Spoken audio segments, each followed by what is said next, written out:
Assalamualaikum, this is doctor Mohammad Shafi. You guys are watching biochemistry. आज हम एक बहुत ही इंपॉर्टेंट टॉपिक पे वीडियो बना रहे हैं एंड दैट इज बेसिकली कि किस तरीके से आप पब्लिक सेक्टर को डिस्कस करने के बाद प्राइवेट सेक्टर में किस तरीके से आप अपनी एमबीबीएस और बीडीएस के लिए अप्लाई कर सकते हो। ठीक है, तो प्राइवेट सेक्टर मेडिकल कॉलेजेस के अंदर अप्लाई करने के लिए, चाहे वो एमबीबीएस हो, बीडीएस की हो, उसके लिए अगेन आपको लम्स की वेबसाइट पे फॉर्म फिल करना होगा। अगर आप सिंध के किसी भी प्राइवेट मेडिकल कॉलेज के अंदर एमबीबीएस या बीडीएस में एडमिशन लेना चाहते हो तो अगेन ये लम्स की वेबसाइट पे आपको अप्लाई करना होगा। सेल्फ फाइनेंस इज डिफरेंट, उसके लिए आपको पब्लिक सेक्टर में ही अप्लाई करना होगा। लेकिन अगर आप प्राइवेट सेक्टर मेडिकल कॉलेजेस जैसे ज़ियाउद्दीन हो गया या अगर कोई भी मेडिकल कॉलेज है उसके लिए आप अप्लाई करना चाहते हो तो सिंपली आप लम्स की वेबसाइट पे आओगे। यहां पे आपको नजर आ रहा है MBBS and BDS private sector. इस पे जैसे ही आप क्लिक करोगे आपके सामने कुछ इस तरह की स्क्रीन अपेयर हो जाएगी। अब आपने क्लिक करना है सबमिट ऑनलाइन एप्लीकेशन फॉर्म। अच्छा, ये जो ऑनलाइन एप्लीकेशन फॉर्म है ना, ये प्राइवेट के लिए ही है। मतलब प्राइवेट के लिए आपको कोई अलग से, जैसे पब्लिक के लिए आपको एक फॉर्म निकालना है, उसको जो है वो फिल करना है, ये वो कहानी नहीं है। सिंपली आपने क्या करना है, प्राइवेट के लिए सिर्फ आपने एक ऑनलाइन फॉर्म फिल करना है। तो यहाँ पे आप जैसे ही इस पे क्लिक करोगे आपके सामने ये स्क्रीन आ जाएगी। अच्छा भाई, अब आपके सामने साइन अप की स्क्रीन अपेयर हो गई। यहाँ पे आप अपना सीएनआईसी नंबर लिखोगे। ठीक है, यहाँ पे आप अपना सीएनआईसी नंबर एंटर कर लो।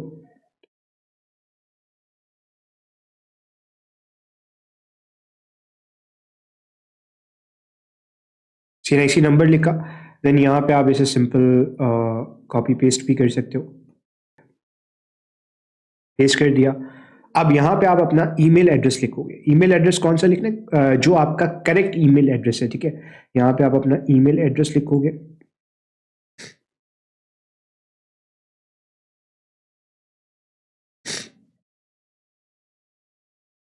देन सेम ईमेल एड्रेस आपने दोबारा नीचे मेंशन करना है। ठीक है, कॉपी एंड पेस्ट कर सकते हो आप। ठीक है, पेस्ट कर दिया। अब यहाँ पे आपने क्या करना है, यहाँ पे आपने अपना पासवर्ड लिखना है। जो भी इस पोर्टल का आप पासवर्ड रखना चाहते हो वो आपने यहाँ पे लिख लेना है। ठीक है, अब यहाँ पे नेम और सरनेम, जो भी आपका सरनेम है वो आपने एंटर करना है। देन साइन अप के बटन पे क्लिक करना है। जैसे ही आप साइन अप के बटन पे क्लिक करोगे आपके सामने ये स्क्रीन आ जाएगी। ठीक है, अब यहाँ पे आपके सामने ये जो स्क्रीन आ गई है जिसमें आपने अपनी पर्सनल इंफॉर्मेशन लिखनी है, तो सबसे पहले आप ये एंटर कर दोगे। ठीक है, आपने ये एंटर कर दिया। देन यहाँ पे आप अपनी डेट ऑफ बर्थ लिख लोगे। ठीक है, देन यहाँ पे आप अपनी प्लेस ऑफ बर्थ, ठीक है, वो लिखनी है कराची। सिटी लिखना है सिंपल। ठीक है, जेंडर सेलेक्ट करना है। फादर का सीएनआईसी नंबर लिखना है। ठीक है, फादर का सीएनआईसी नंबर लिख लो। ठीक है, उसके बाद यहाँ पे आपकी जो नेशनलिटी है वो लिख लो। रिलीजन लिखना है एंड देन आपका डोमिसाइल और पीआरसी कहाँ का है, डोमिसाइल और पीआरसी कहाँ का है वो आपने सेलेक्ट कर लेना है। अगर कराची का है तो कराची सेलेक्ट करना है। देन प्रोविंस सेलेक्ट कर लिया। Then district of domicile of father, आपके फादर का डोमिसाइल कहाँ का है तो वो सेलेक्ट कर लिया।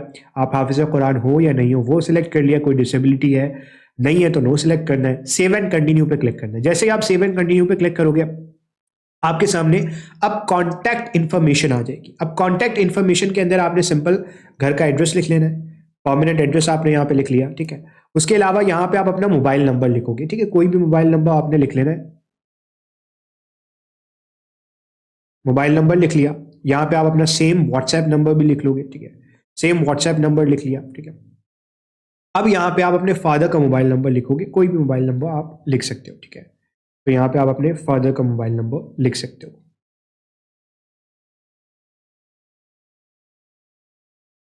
ठीक है, उसके अलावा contact in case of emergency. अब फॉर एग्जांपल आप अवेलेबल नहीं हो तो किससे इमरजेंसी में कॉन्टैक्ट किया जा सके, उसका नाम, उसका जो भी रिलेशन है आपके साथ वो, उसका फ़ोन नंबर या उसका मोबाइल नंबर जो भी है, आपने उसका मोबाइल नंबर लिख दिया। उसका एड्रेस आपने मेंशन कर दिया। ठीक है, अब जब ये काम आपने कर लिया तो सेव एंड कंटिन्यू पे क्लिक करना है। जैसे ही आप सेव एंड कंटिन्यू पे क्लिक करोगे अब ये आपसे आपकी डिटेल्स मांगेगा मैट्रिक की और इंटरमीडिएट की, तो ये आपने सही सही फिल कर लेनी है। ठीक है, लेट सपोज आपने मैट्रिक की डिटेल्स लिख ली, बोर्ड लिख लिया। बोर्ड अगर आपने कराची बोर्ड से किया है तो बीएससी के board of secondary education Karachi, O level से किया है तो कैम्ब्रिज बोर्ड। सिंपल यहाँ पे आप अपने मार्क्स लिखोगे। टोटल मार्क्स कितने थे भाई, टोटल मार्क्स आपके लेट सपोज 1100 थे, वो आपने लिख लिया। आपका जो भी ग्रेड बना था वो आपने लिख लिया। देन एनुअल था या सप्ली था वो लिख लिया। देन यहाँ पे आप अपना इंटरमीडिएट सेलेक्ट करोगे किस ग्रुप से आपने किया है। प्री मेडिकल से किया तो वो लिख लिया। यहाँ पे आपने सीट नंबर या रोल नंबर, इंटरमीडिएट या ए लेवल्स का वो लिखना है। किस ईयर में इंटरमीडिएट पास किया वो लिखना है। किस बोर्ड से पास किया, अगर आपने कराची बोर्ड से पास किया तो BIE के वो लिख लिया, board of intermediate education Karachi. कितने मार्क्स आपको मिले वो आपने यहाँ पे मेंशन कर लेना है, और किस डिवीजन में या किस ग्रेड में आपने अपना इंटरमीडिएट पास किया वो सब सेलेक्ट करने के बाद आप सेव एंड कंटिन्यू के बटन पे क्लिक करोगे। जैसे ही आपने सेव एंड कंटिन्यू के बटन पे क्लिक किया, अब ये आपसे डिटेल्स मांगेगा किसकी, अब ये आपसे डिटेल्स मांगेगा मैट्रिक में, सॉरी इंटरमीडिएट के अंदर जो आपके मार्क्स थे सब्जेक्ट वाइज ही उनकी डिटेल्स मांगेगा। ठीक है, फिजिक्स के अंदर आपके थ्योरी में कितने मार्क्स थे, तो लेट सपोज आपके 80 मार्क्स थे। ठीक है, प्रैक्टिकल में आपके कितने थे, ठीक है, पहले पार्ट 1 का लिखना है। प्रैक्टिकल में लेट सपोज आपके 10 मार्क्स थे, इसी तरीके से आपने यहाँ पे 80 मार्क्स थे, यहाँ पे प्रैक्टिकल में आपके 10 मार्क्स थे, वो मेंशन कर दिया। देन सेम आप केमिस्ट्री के लिए भी करोगे, केमिस्ट्री पार्ट 1 यानी कि फर्स्ट ईयर की केमिस्ट्री, ठीक है, वो आपने मार्क्स लिख लिए। इसी तरीके से यहाँ पे भी आपने मार्क्स लिख लिए। ठीक है, अब यहाँ पे आप सिंपल बायोलॉजी के लिखोगे, तो बायोलॉजी के आपने मार्क्स मेंशन कर दिए। ठीक है, अब यहाँ पे आप क्लिक करोगे save and continue.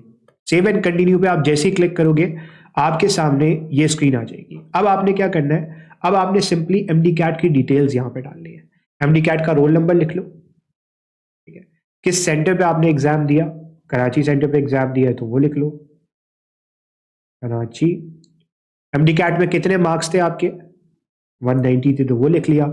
Save and continue पे क्लिक करोगे तो आपके पास ये आ जाएगा। अब यहाँ पे आके आपने अपनी पिक्चर अपलोड करनी है। ठीक है, आप आपने अपनी पिक्चर अपलोड की, अपलोड पिक्चर पे जैसे ही क्लिक किया, अब आपकी जो पिक्चर है वो अपलोड हो चुकी है। सिंपल अब आपने क्या करना है, अब आपने इस डिक्लेरेशन को देख लेना है कि आपने तमाम डिटेल्स दे दी है या नहीं दी है। ठीक है, तो आपने अपना सरनेम, नेम वगैरह ये सारी चीज़ें आपने मेंशन कर दी है। ठीक है, अब आप सिंपली क्या करोगे, अब आप सिंपली इस एप्लीकेशन को सबमिट कर दोगे।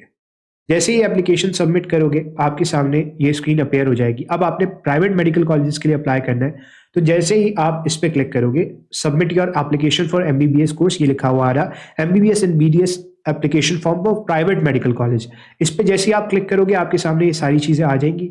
अब आपने यहाँ पे अपने प्राइवेट मेडिकल कॉलेजेस अगर MBBS के लिए आप चूज करना चाहते हो तो प्रेफरेंस में सिलेक्ट कर लेना। लेट सपोज सबसे पहले आप चूज करना चाहते हो ज़ियाउद्दीन, तो ज़ियाउद्दीन सेलेक्ट कर लिया। देन आप चूज करना चाहते हो अल्तिबरी, वो कर लिया।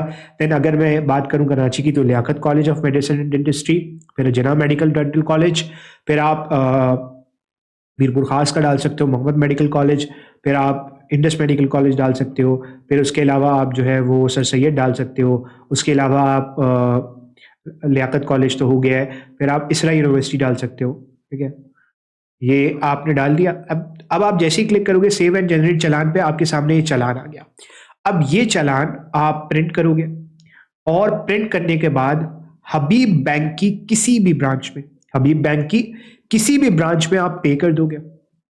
ठीक है, और जैसे ही आपने हबीब बैंक की किसी भी ब्रांच में आपने पे किया, अब आप डैशबोर्ड पे दोबारा आओगे, और जब आप डैशबोर्ड पे दोबारा आओगे तो अब आपने क्या करना है, अब आपने यहाँ पे अपना चालान सबमिट करना है। ठीक है, यहाँ पे आपने चालान अपना जो है वो सबमिट कर देना है। पहले यहाँ पे आप लिखोगे कि भाई एप्लीकेशन नंबर क्या था, आपका नाम क्या था, CNIC क्या था, किस ब्रांच पे आपने सबमिट किया है और किस डेट को आपने सबमिट किया। यहाँ पे आप अपनी चालान की कॉपी डाल दोगे। लेट सपोज मैं ब्रांच का नाम लिख देता हूँ कोई भी, किस डेट को आपने सबमिट किया है तो वो डेट लिख दो आप। लेट सपोज आज है 6/1/2025, वो लिख लिया। अब आपने चालान की कॉपी वो अपलोड करनी है, चालान की जो पेड चालान है। अब जैसे ही आप submit challan and finalise application पे करोगे आपके सामने ये स्क्रीन अपेयर हो जाएगी। अब यहाँ पे अपने अपने डॉक्यूमेंट्स जो है वो अपलोड करने हैं। ठीक है, तो सबसे पहले मैट्रिक की मार्कशीट आपने अपलोड करनी है। देन मैट्रिक का सर्टिफिकेट, जो सर्टिफिकेट होता है वो अपलोड कर देना है। ठीक है, उसके बाद आप अपनी इंटरमीडिएट की मार्क सर्टिफिकेट वो अपलोड करोगे। देन यहाँ पे आप इंटरमीडिएट का जो सर्टिफिकेट होता है अगर आपके कॉलेज से मिला है तो आप वो भी अपलोड कर सकते हो। ठीक है, वो आपने अपलोड कर दिया। उसके अलावा फिर आप डोमिसाइल अपना जो है वो यहाँ पे अपलोड करोगे। देन PRC अपना अपलोड करोगे, देन फादर का डोमिसाइल यहाँ पे आप अपना अपलोड करोगे, देन उसके बाद जो है वो आप अपना CNIC फ्रंट पिक्चर या बे फॉर्म की जो भी पिक्चर है वो आपने अपलोड करनी है। देन अपने CNIC की बैक जो पिक्चर होती है वो अपलोड करनी है। देन फादर के CNIC की फ्रंट की पिक्चर और फादर के CNIC की बैक से पिक्चर जो है वो आपने अपलोड कर दी। जैसे ही आप अपलोड करोगे, ठीक है, अब यहाँ पे आपने क्लिक करना है अपलोड इमेज, ठीक है, अपलोड इमेज, ठीक है, एक एक करके आप अपलोड कर सकते हो। Upload image, upload image. अब एक एक करके मैं अगेन दोबारा से कर लेता हूँ। यहाँ पे आपने ये किया अपलोड इमेज, ठीक है, फिर आप दोबारा से ये तमाम डॉक्यूमेंट्स एक एक करके अपलोड करो एंड देन यहाँ पे अपलोड इमेज पे क्लिक करोगे तो हो जाएगा। एक साथ करोगे तो नहीं होगा, जैसे कि आपने देखा भी, तो सिंपली आप यहाँ पे क्लिक करोगे तो ये हो जाएगा, ठीक है। एक एक करके आपने तमाम डॉक्यूमेंट्स को अपलोड करना है, ठीक है। चलो चलो, अब ये हमने PRC अपलोड कर दिया, फिर आप जो है वो फादर का डोमिसाइल अपलोड करोगे, ठीक है। देन आप जो है वो अपने CNIC की फ्रंट की पिक्चर या बे फॉर्म जो भी है वो अपलोड करोगे एंड देन उसके बाद जो है वो आप अपने CNIC की बैक की पिक्चर वो अपलोड करोगे। ये अपलोड कर दिया, देन आप जो है वो अपने CNIC अपने फादर के CNIC की फ्रंट की पिक्चर और अपने फादर के CNIC की बैक की पिक्चर ये अपलोड करोगे। जैसे ही आप ये अपलोड कर दोगे, अब ये तमाम डॉक्यूमेंट्स अपलोड हो गए। अब अपने डैशबोर्ड पे जाओगे, जैसे ही डैशबोर्ड पे जाओगे आपकी एप्लीकेशन सबमिट हो चुकी है, ठीक है। आपकी एप्लीकेशन सबमिट हो चुकी है। सेम चीज़ आप BDS के लिए भी कर सकते हो और इस तरीके से आप प्राइवेट मेडिकल कॉलेजेस के लिए अप्लाई कर सकते हो। आई होप कि ये प्रोसीजर आपको क्लियर हो गया होगा। If you have any problem you can ask in the comment section. I hope कि वीडियो अच्छी लगी होगी। आज के लिए इतना ही रखते हैं, इंशाल्लाह आपसे मुलाकात होती है नेक्स्ट वीडियो में। तब तक के लिए अल्लाह हाफिज़।